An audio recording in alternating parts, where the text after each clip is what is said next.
Hey, what's going on, guys? Luke here. For today's video, I'm going to be answering the question that is the title of this video. Is Reece Walsh the next NRL superstar? Oh, I don't know if that's exactly what I'm calling it, but something along the lines of that. Is he the next superstar of the NRL going forward? Now, there's plenty of young, good players, plenty of young fullbacks in particular. You look at Dane Laurie, who they played last night against the Tigers. He's another one who's been touted. Even in terms of the current crop of NRL players, in terms of the fullbacks, there's no real old head. They're all like, you know, Tedesco and that. I think they're about 26, 27, maybe a little bit older. But there's no one who's like in their 30s, those old experienced guys. Think back a couple of years when we had like Billy Slater, who was going around and he was in his 30s, and there was guys like Michael Gordon, a few guys like that. They all seem to be young guns, all absolute young guns, and Reece Walsh is the latest one. He's 18 at the moment, he turns 19 this year, so he's going to be a 19-year-old. But he's 5 games into his NRL career, into his first grade career, I should say, and I am so impressed. I am so impressed, and I think everybody is impressed. And the first question we sort of have to ask is, what the hell are the Broncos doing? They had Sam Walker and they had Reece Walsh at the club, and both of them ended up walking to other teams and have walked into starting positions and walked into superstar status nearly. Now, it seems a bit of a stretch to say superstar status, and it probably is, because look, Sam Walker is doing a fantastic job at one of the most high-profile clubs in the NRL, the Roosters. He's doing an exceptional job. But at the end of the day, he's not the main man. Like, there's Tedesco there, there's Josh Morris, there's Joey Manu, all the forwards, Radley and such. There's a lot of good players in that Rooster side. He just adds to that. And obviously, when Luke Keary's there, he's probably going to be second field to him. But look, fantastic player so far, and Reece Walsh seems to be in the similar sort of category where they're so young, and we don't want to look at them and go, oh, like, I don't want to put the mickey on them. I don't want to say they're too good or whatever, because we've done it in the past. We've seen players like Luke Brooks come onto the scene, play fantastic in their first couple of seasons, and then never really kick on. And it does happen, and it's going to continue to happen. And it could happen to Reece Walsh. It definitely could. Look, I'll say the one flaw in his game is that his defense isn't really fantastic, but at the same time, he's 18. How many 18-year-olds have really good defense? Even in forwards, a lot of the 18-year-olds are absolutely shit out. So, yet in the fact that he's a fullback / 5'8", defense really shouldn't be a strong suit for him. Like, it's not really a thing that a lot of 18-year-olds are strong at. So, yeah, he's not the only one. Even Sam Walker's been talked about as not really having great defense. And obviously, because of the hype of both of these guys, especially Reece Walsh at the moment, the second that he misses a tackle, or even Sam Walker, I should say as well, the second they miss a tackle, like when Sam Walker got trampled the other day, it's always like, oh, well, there he is. His defense he's shit. He won't make it. And it's like, well, no, he will. He will. How many bad defenders has there been in the NRL who's still going to go? Bryce Cartwright is still playing NRL after all these years. The dude can't defend at all. But I feel like I'm getting off topic here. I'm talking about Sam Walker a lot. This video is going to be talking about Reece Walsh. What a pick up for the Warriors first off. I think it does help him that he's gone to the Warriors and he's got Roger Tuivasa-Sheck, who not only is going to help him, but is so willing to help. We've seen Roger Tuivasa-Sheck jump on the wing, and also, obviously, like, what a winger. You can just have Mamalo on one wing, you got Tuivasa-Sheck on the other wing. That's a hell of a wing combination. In general, actually, that's actually just a hell of a back three.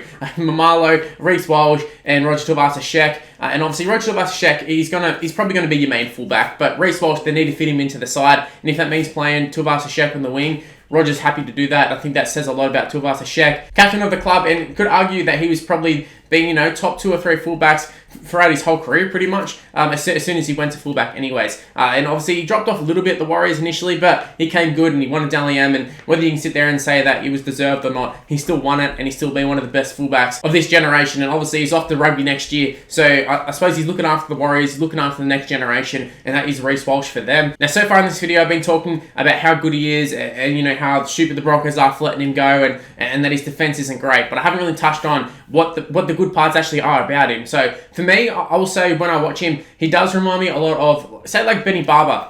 When he came into first grade, you could just see, even through the lower grades, you could just see there was something different about him. He just had the X factor.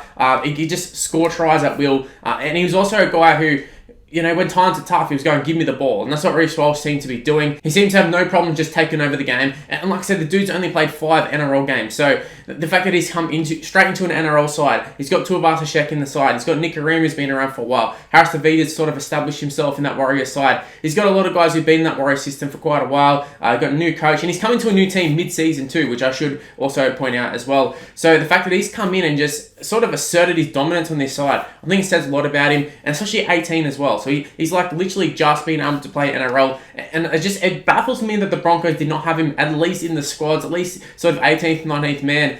We've seen with the Roosters with Swiley and stuff, he's at least been in the mix, but Reece Walsh, he just seemed to be nowhere. Like, I didn't really see too much hype about whether he was going to play this year. It's always like, is it going to be a Sarko? Is it going to be Milford? Who's going to be playing fullback? And then you got Reece Walsh in there just ready to go. Obviously, he's just come to the Warriors and he's been killing it. So the Broncos literally could have chucked him in the first grade and you probably would have had a superstar on your hands, especially at Brisbane too. Like, if he'd come into that Broncos side and performed how he has at the Warriors, everybody would have been raving about him, 100%. Everybody would have been raving, and they already are at the Warriors. But I think a good thing for him as well is the fact that he's actually going to be at the Warriors. Now, they're not in New Zealand at the moment, obviously in Australia, due to all the COVID situation, but just he plays for the Warriors, plays for a low-profile team. He can go in there, he can play his trade, he can learn his trade, and he can have those fantastic moments that he's been having, and he can also learn from guys like Roger Tuivasa-Sheck, and even guys who've been around for a while, like Marlos, and I guess like Fusatuas and all that sort of stuff, and he can sort of go under the radar. He's not going to have that pressure on him. So like Sam Walker at the Roosters. Sam Walker plays a couple good games for the Roosters, and everyone's like, wow, this dude is like, he's literally the next immortal.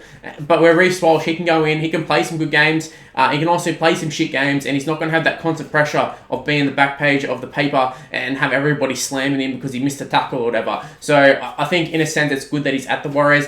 Also, I think it could be detrimental that he's at the Warriors because we've seen the Warriors, they're sort of just a, bottom 8 sort of side. They can win a couple of games, lose a couple of games, but they're never really going to be in the contest for sort of making the top 4 or even making the top 8. They don't seem to be sort of in the mix. They win enough games to not be last, but they don't really win enough games to ever really make the top 8. So whether he's going to change the fortunes, I don't know, but they just had literally one of the top 3 or 4 fullbacks in the comp in Roger Tuivasa-Sheck. So it's not like fullback's been the position they've been lacking, or even the halves if they want to play him in the halves. And I think that's also another good thing about Reece Walsh is his versatility. Can play in the halves, can play at fullback. And like I said, it just reminds me of Ben Barber a lot. He just gets the ball on him. He's so fast. He's so, he's so nippy. He's so quick, so hard to tackle. And also just seems to pick out the right pass and also just the right play most of the time. And I'm mostly just basing this off the West Tigers game yesterday and a few games in the past, like the Melbourne game, where he just had some really, really good moments against some really good sides. But obviously, there's been a lot of players who come up against the Tigers and they just look like absolute rock stars. But I think Reece Walsh, there's something different about him. And you can just tell when watching him, it feels like there's already a little bit of an aura when he gets the ball, like, oh, he's going to do something. And I keep going back to Ben Barber, and there's plenty of other players like him, your Matty Bowens and such, who are just so quick and so nippy, and just when they get the ball, you're like, all right, something's going to happen here. I want to see that. And it's ironic that at the moment the NRL is pushing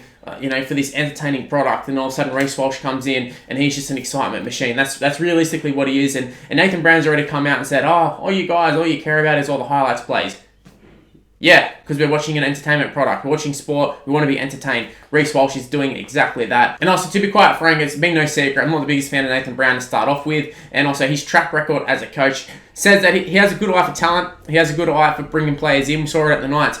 He signed a lot of good players. He brought Callum Ponga over to the Knights. He's now brought Reece Walsh over to the Warriors. He has a good eye for young talent. But in terms of actually developing them, I'm not sure if he's the man you want. But look, Reece Walsh, I think he's in a good spot in his career at the moment. He started off really, really strong. Leave in the comment section below, what are your thoughts of Reece Walsh? Do you think he's the NRL's next big superstar? Or do you think there's too many fullbacks going around that are really, really good? Like, there's, like I said, a lot of good fullbacks, a lot of good young players in general going around at the moment. Because I sort of touched on it earlier, that there's not too many players who are in that 28, 29 category and absolutely killing it. It's all these young guns. It's your Jerome Luais, it's your Nathan Clearys, it's your Sam Walkers, it's now your Reece Walshes. These are all the guys that we're talking about. We're not talking about Sean Johnson anymore. We're not talking about these guys who are hitting their 30s and sort of going, oh, well, they're experienced guys. Chad Townsend just signed a big contract with the Cowboys, and I'll be doing a video on that. And he looks absolutely dreadful at the moment, and he looks like one of the worst signings in terms of going into 2022 that the Cowboys could have made.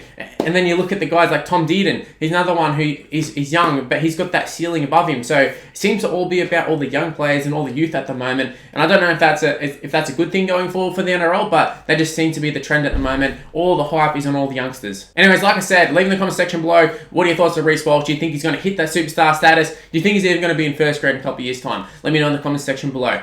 Also, while you're at it, if you happen to enjoy this video, make sure you go ahead and leave a like on the video and subscribe to the channel if you're new around here. Use the notification bell as well to be notified for all of my videos. Don't rely on the sub boxes. Use the notification bell. Also, give me a follow on social media. It's on the screen right now. It's Mr. Luke on YT. It's Mr. Luke. You can see it on the screen on YT. Facebook is just Mr. Luke, but everything else is Mr. Luke on YT. So, yeah, that's all the plugs out of the way. That's where I'm going to end this video. Stay tuned for more content on the channel. And I'll see you soon in the next one. See yous.